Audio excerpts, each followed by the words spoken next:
Welcome to another episode of Mind Health Matter, a place to discuss your Caribbean or health as Caribbean people or mental health as Caribbean people. I said that wrong the first time. Let me start over. Welcome to our show. It's Mind Health Matters, a place to discuss our mental health as Caribbean people. We're your hosts, Flavia D'Souza. And I'm Dr. Kimberly Homishashek. And welcome to another episode.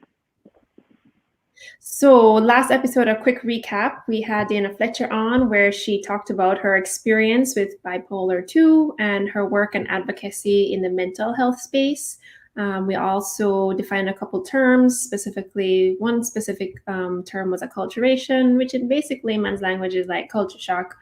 And then we kind of wrapped up the conversation with how Dana's work using poetry and literature and her organizing sort of helped her on her journey with bipolar 2. Mm-hmm. And this week we had planned to have Dr. Lovern Moseley, who has a dynamic practice in the Boston and Rhode Island area in the United States.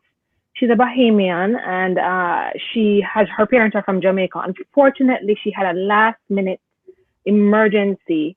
It's a difficult time that we're all in, really for the last year or so right now. And so she's taking care of herself and will be joining us on the third Wednesday of this month. So you all know we are on every first and third Wednesday of the month. So she'll be joining us on the third Wednesday of this month and the first Wednesday of the next month to really take a deep dive into her journey into mental health practice and her focus on trauma. I think that's a particularly important topic to talk about right now. So because she isn't joining us today, we thought it'd be really interesting to talk about the differences in psychiatry and psychology. It's a question that we're asked all the time. People confuse what a psychiatrist versus what a psychologist is. We are your hosts. I'm a psychiatrist. Dr. Kimberly Homishashek, she's a psychologist. And so I thought we could answer that question for you all today. So, and before we even get there, there's probably people are curious about what kind of drew us into the profession, if it's something that we knew before we started. So we'll share a little bit about ourselves. And Dr. Kim, do you want to get started on that for us? Sure. I really didn't know of the profession growing up as a child in Jamaica. I think most of the professions, at least in our schools, that was heavily emphasized was probably, being a doctor or being a lawyer, something of that nature. And I remember from my in guidance counseling class when we were told to pick 3 careers we think we're interested in. I think I chose lawyer, professional ballerina because I did ballet, and I think I said physical therapy because it combined medicine and the art and the arts sort of movement, healing through movement. And I entered the University of Miami studying physical therapy. That was the major I went in with. But really, my faith is also very important to me. And I really, I did see a lot of suffering in the world, saw suffering growing up, saw suffering, in our country, and wanted to bring change in the world in some way, but I didn't know what way I could do that. But really, I think deep in my heart, like when I close my eyes and say, if I die at the end of this life, like what would I have been happy to have, lived doing? And really, just that calling was like basically help and serve other people, serve others. And then I think finally at the University of Miami, I had a class in psychology. I also volunteered in a research lab that looked at the effects of forgiveness on people's psychological well-being. And then that way I saw a vehicle, a way to do this. And, I was like, now I know how I can bring my calling to life. I got my undergraduate degree and did my master's in mental health counseling. And then finally PhD in psychology. And I really have found my passion and to have fell into this field. And I think I'll let you share now about psychiatry, and then we can talk about it. Yeah, because your story is so interesting. I mean, just even this idea of the impact of forgiveness on our mental health. Right. That concept alone is powerful. We might have to have a whole show on that, that part of healing. Yeah. So I didn't really think seriously about a profession in psychiatry until medical school. Okay.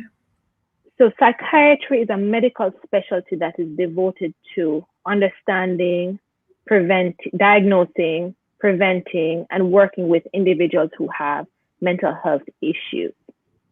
And because it's a medical specialty, we think about the effects of other medical illnesses also on the mind. So an important part of psychiatry is understanding, is this a psychiatric issue, or is there something else that's going on in the body organically that is presenting itself as a psychiatric issue? Anyhow, prior to medical school, I was actually a community organizer working with a ministry. And I had thought for a long time that I was going to be a minister, maybe go on to, they had these divinity schools. But a mentor of mine at the time, who was an African-American pastor, saw that I had some strengths as it related to practicing medicine and working in the community. And so he encouraged me to pursue the medical path. When I was in medical school, I was absolutely fascinated with the field of psychiatry once we started taking classes in that discipline, simply because I just think the mind is a fascinating place. When I understood how pathology could present itself, psychiatric pathology could present itself, and I wanted to explore more and more. I wanted to understand how people got to get diagnoses, what symptoms you had to have to be able to meet a particular diagnosis, and how we could help those people in a medical setting. And so really that is how I got along on that path. And similar to you, I've been trying to figure out how to blend or bring in my personal faith into the practice, the healing practice of psychiatry. Mm-hmm. Well, so I don't know if viewers would be shocked to know this, but that's this is the first time we're talking to each other together about and I think it might be, what do you think? It might be kind of cool to talk about how we met, even like how I think it's brought together by fate. And Dr. D'Souza studied at Yale and did her fellowship there, and I did my child's psychology fellowship there. And one of my dissertation mentors was giving a talk at Yale, and I went to her talk, Dr. Dina Behrman, and I heard somebody ask this question in the crowd, and I heard the Jamaican accent. I looked around to make sure I could remember who asked that question, and when the presentation ended, I followed her out the auditorium. This was Dr. D'Souza at the time, and talked to her and said, "Excuse me, are you from Jamaica?" Mm-hmm. Then the rest is history. We exchanged numbers, and here today. And we've been in touch since, and that may have happened. Was it over a year ago? Was it 2019? Yeah, that may have happened. So listen, that message, that to me, that story means that it's important to speak up. Yes. Sometimes, and this is a public setting. They have these things in medical school and in training and at educational institutions in medicine that call grand rounds. And right. These are places where they invite speakers to talk on a specific topic of interest or a specific area of expertise, and people get an opportunity at the end to ask questions. And oftentimes, because the person is so important, or there are many other people in the audience who might be intimidating, we might be afraid to ask questions. But simply because I asked the question and she heard my accent, we were able to connect. And so if I am really grateful that had happened, because it's been a wonderful opportunity to get to know each other over the last year or so. Mm-hmm. Yep. So I'm happy too that you spoke up, and that you didn't think it was creepy or anything to me. No, not at all. All right. At all. So that was a little nice backstory. I hope the audience enjoyed. And so Dr. D'Souza talked about psychiatry being a branch of medicine that takes a biological look, as well as a look at how biology can be affecting presentation of mental disorders. And then psychology On the other hand,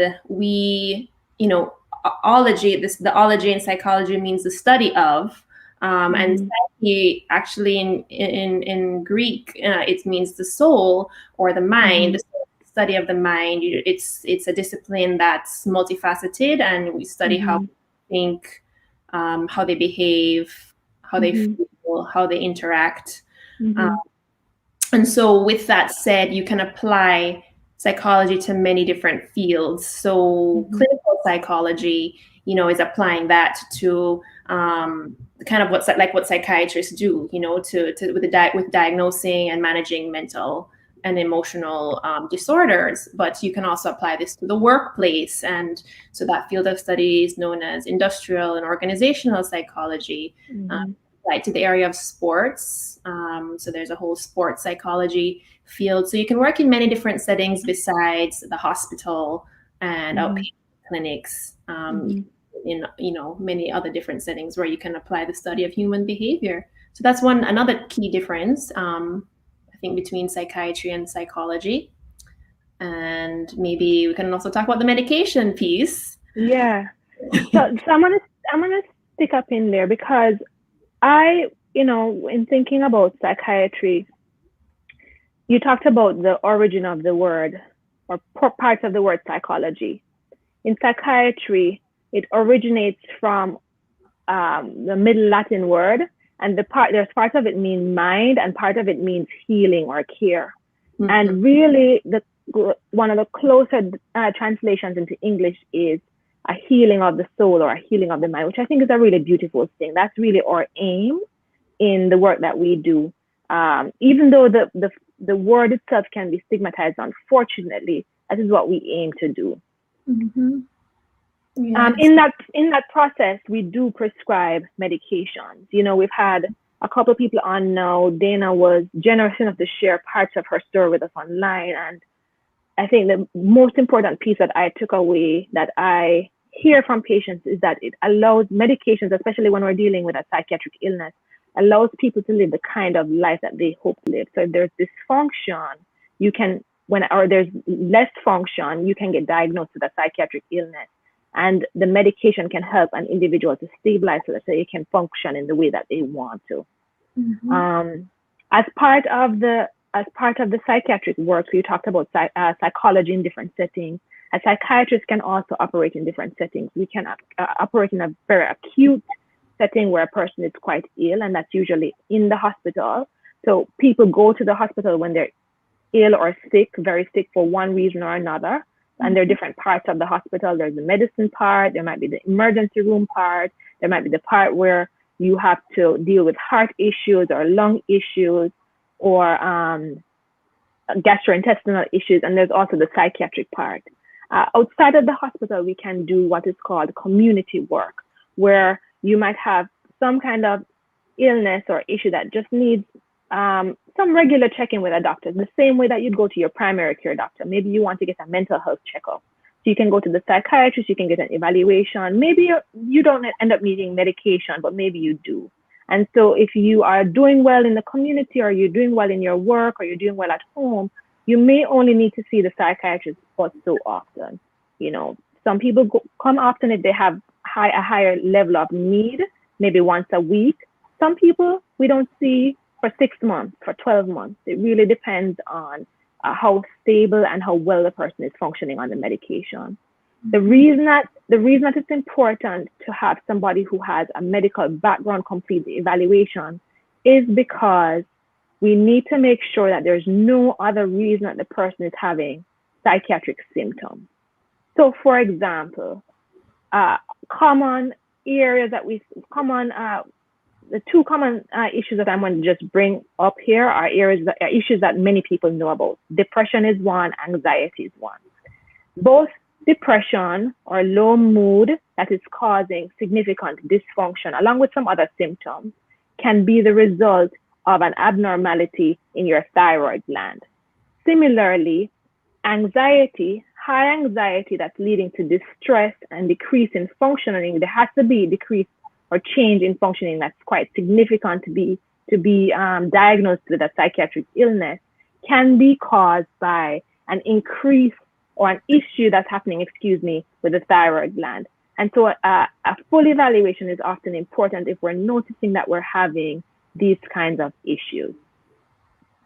Yeah, thank you for that. That's so again, just to highlight for the audience, the psychiatrist can do a full evaluation just like you would see your primary care doctor, and they could prescribe and they could check, if it's a hormone getting in the way and causing you fatigue and tiredness, and that it's not, depression. So they can rule out those medical issues, whereas the psychologist does not prescribe medication, although that's changing in some states in the US. And we use therapy or talk therapy, if you will, to see patients, whether that's short and time limited or long term. And so, so that's one function of a psychologist to do, therapy, whether that's weekly, or bi-weekly, and or more intense as well. We also work in acute settings, emergency rooms. We work alongside psychiatrists in these settings, in the hospital, inpatient or outpatient, or even intensive outpatient, which is just coming more regularly on a daily basis to a hospital, like 4 to 5 days a week. And then in terms of our evaluations, because I know sometimes I will refer a child to have a psychiatric evaluation, and then sometimes Dr. D'Souza, as a psychiatrist, might refer to me, a psychologist, to do. Every single day I touch base with my psychologist. I work on an inpatient unit, and we have a psychologist who is loved. And every single day we work together. So yes. So I can talk a little bit about what a psychological evaluation would look like, different from a psychiatric evaluation, and then maybe we can talk about reasons why you would want one or the other. But basically, psychological assessment or evaluation, or otherwise known as testing, is really to understand. Well, I work with children, so I'm kind of really going to keep it at that scope. Really to understand your child's strengths and weaknesses across a variety of areas. So we want to look at how they are functioning intellectually, which is like standard IQ tests. We want to look at how they're functioning academically. So, in school with subjects like reading and mathematics and writing, or how they are functioning emotionally as well, how they're functioning socially, how they're functioning behaviorally, and personality-wise. We also can do some personality testing as well. And so we kind of use these tests. Some of them are standardized tests to look at these range of functioning in these areas, then plan to identify whether they have, like learning disabilities, whether there's developmental delays, for clarification of diagnoses, or to determine if they have a mental health diagnosis. And we kind of consider the whole child, the parents, the family, the school, the community. We also look at areas such as some like memory and attention as well, to identify things like ADHD, attention deficit hyperactivity disorder, planning and organizational skills. So we just look at our whole range of strengths and weaknesses across whole domains of functioning, and we use that to then, like I mentioned, to diagnose and figure out, clarify diagnoses, and make recommendations for treatment. So we've gotten a few comments here, and I wanted to just touch two of the comments. One, and I think it's an important comment, the person was sharing that the person's in a high stress field, and there are many individuals that they believe might have some kind of psychological or psychiatric issue. So just to clear the air, the prevalence of these kinds of issues go anywhere between 1% and 15% or so. So there are many individuals who might have issues that could benefit from either medication or therapy, but may not even realize it. Oftentimes, issues are either underdiagnosed or not diagnosed at all because of the stigma that exists in our community. And certainly, high stress this last year has been really difficult for many. The pandemic has led to isolation, separation from family, increased stress in a number of different ways, financial insecurity, you name it. The stress can affect and can affect especially persons who might be vulnerable to developing a psychiatric disorder or psychiatric illness or psychological illness, to develop it during a high stress period. So that's something to keep in mind. Stress is a real thing and it really does have a negative effect. One person had asked us if we could give a specific example, maybe about what I might, what the kind of patient that I might recommend to you for evaluation and vice versa, and what would go into a specific evaluation. Mm-hmm. So I can give an example of a patient that I might recommend for psychological evaluation because it's just not in my skill set. So just to recap, psychologists have specialized therapy training that many psychiatrists do not have because it's a part of their educational journey. They also have expertise in research. You know, they have a whole degree. They spend a lot of years thinking about what are the best modalities to use in a particular setting. And in addition to the therapy, in addition to the research, they also have skills as it comes to evaluating more deeply certain individuals. So for example, I might have somebody who presents to me and is having something called cognitive impairment. So we might be noticing, and this is for maybe an older person, we might be noticing, or maybe even a younger person, we might be noticing that there is some difficulty in memory, in paying attention, in organizing materials, and we might do a very brief test on the psychiatrist side and recognize that there is some what we call cognitive impairment, but we might want much more detailed testing that takes on the order of hours, by somebody who is expert and has done this test many times. And so we would refer to a specific kind of psychologist to get further information about this person, because what the testing does is that it gives us a more specific diagnosis as opposed to just cognitive impairment. It might be cognitive impairment in a particular area, in visuospatial functioning or in attention. So they'll have a more specific diagnosis, and also they'll have specific recommendations. Am I on the right track? Because that's why I refer to people like you. Yeah, no, definitely. I think you're on the right track. And, you know, and then on the opposite side of things for us, you know, if there's extreme behavioral dysregulation, you know, and we think that medication might be warranted, or you know, we've done a psychological evaluation, and we think that, you know, the diagnosis is going to be like a more enduring psychological disturbance that's going to really impact the child's ability to regulate their emotions, and you want to kind of get a handle on it. Now we would then also refer to you for a psychiatric evaluation. And I hope that's also warranted. Is that kind of typically what you would... Definitely. Really what we're thinking of is what we're considering is any issue that's causing significant, what we call social or occupational dysfunction, problems in those areas of functioning. And if there is a chance that medication will help the person to learn better, to work better, to interact better, to live the kind of life that they want to live, to be more stable, to be happy, to thrive, then we can use medications for either a short period or a long period, depending on what the diagnosis is. Exactly. Yep. Yeah. So we work together. We work hand in hand. Medication sometimes goes in conjunction with therapy. So, you know, they would see Dr. D'Souza on a maybe monthly basis to do check-ins on their medication, and then me weekly for therapy. And then we would kind of consult together on the case as well, make sure that we're both on the same page.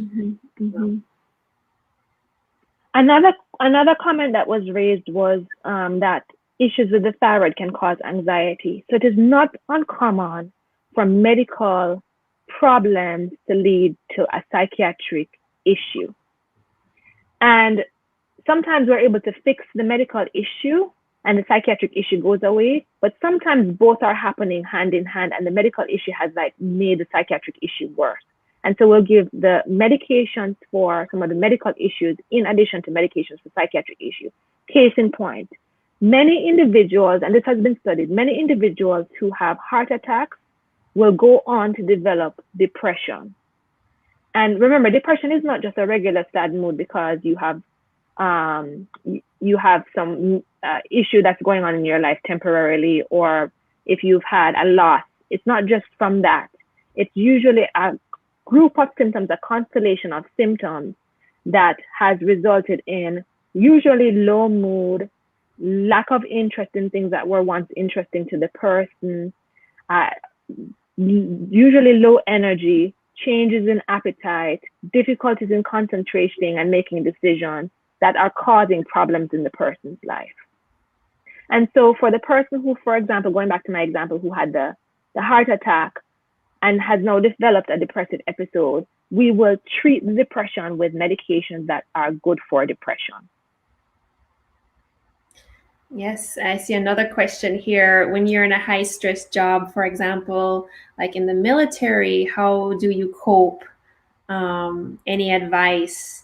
So, I think if it's overwhelming your ability to think and to interact and to just get up and do your daily, routine, definitely we would recommend seeing a professional and getting a consultation and talking to a psychologist or a psychiatrist, and from there developing a plan to sort of help you, kind of control those emotions, those stressful emotions, and skills to kind of get back again in the driver's seat of your life. And what else, Dr. D'Souza, would we say to this question? So yes, I think that's an excellent question. And oftentimes we wait too long to seek help. So most of the time I find that these situations don't actually just creep up on us. They've been building up over time, and we probably don't learn to look for the warning signs, the things that are happening in our body, the difficulty with sleep, the changes that are happening in our relationships because of our capacity or inability to interact in healthy ways. And so I think the first thing that I would emphasize, and I think you're right on the money, is there's nothing wrong with getting a consultation. In the same way we get checkups with our primary care doctor, we can get checkups with a psychologist or a psychiatrist. That is a very healthy way to approach things. And then shore up the kinds of sources that give you life and strength in your life. For me, I have to spend time regularly praying, meditating, and then exercise. So, and I have a psychologist colleague who said this recently, and I thought it was so profound. We really treat our jobs with so much respect, and we don't put as much work into our mental health. So sometimes we have to treat our mental health like a job. We have to really take care of it. We have to put in the effort. We have to put in the investment to ensure that we remain healthy and whole. Like our show, Mind Health Matters. I mean, mind health matter because we're talking about a mind health matter, but also your mind health matters. It's a part of regular health, right? Your emotional health is just as important like your physical health. So like Dr. D'Souza said, going to see the doctor for a checkup, in this domain is shouldn't be shunned and is important to our regular health. I wonder if there's anything else in terms of differences between psychology and psychiatry that come up. So we talked about the medication. We talked about the differences in yours is a medical degree, an MD. Ours is a postgraduate degree, whether that's a PhD or a PsyD. We covered differences between our types of evaluation and treatment. Prescription abilities that psychiatrists prescribe, psychologists typically don't. Work mostly in the same fields, although it seems like psychologists can maybe a little bit broader, like in schools and workplaces and things like that. I guess jails and prisons, but I'm guessing psychiatrists can also be there too. Yeah, psychiatrists can be affiliated with schools, school centers. Right. Psychiatrists are oftentimes in the prison setting. I mean, there needs to be mental health providers anywhere really. Right. And in these places, people are kind of locked in a place, so we have to come to them, because they can't necessarily come to us. Yeah. Yep, and psychologists study the the mind behavior. So we do a lot of research, like Dr. D'Souza was saying. So yeah, there's similarities and differences, but ultimately we work together on behalf of the client, I think. And yeah, it's a very collaborative relationship. It's always good to have a psychiatrist in your team, at least in the child world. So I am seeing that it is 30 minutes in to our show, which means that we have to start wrapping up, because we try to keep it bite-sized for people who are watching, and that's really, and to keep people's attention for a short period of time. So we're going to just wrap up right now. I'm going to tell you a little bit about Dr. Moseley. So she's going to be joining us, like I said, on the third week of Wednesday. She has a faculty positions in a couple of universities in the Boston area, and has a really excellent practice in Boston and Rhode Island, which is in the northeast part of the United States, and has a focus on trauma and work with Caribbean immigrant families. So we're super excited to have her. She's also done some volunteer work in the Caribbean, where she does disaster management or management work. So she'll come in after maybe significant hurricanes and think about how that might affect people's psyche and what to do in the aftermath. So we're super excited to have her. We hope that you can join us on the first and third Wednesday. She's coming on the third Wednesday and the first Wednesday of next month. And until then, we are Mind Health Matter, a place to discuss Caribbean health and for mental health for Caribbean people. This is the second time I'm messing it up, but this is for Caribbean people. That's what I'm trying to say. Yeah. Mental health for Caribbean people. And it was great. It was great talking with you today, Dr. D'Souza. And I hope everybody, hope we were clear enough and I didn't leave you too confused after our discussion. But yeah, looking forward again to seeing you on the third Wednesday. And remember, your mind health matters. Yes. Take care, everybody. Bye-bye.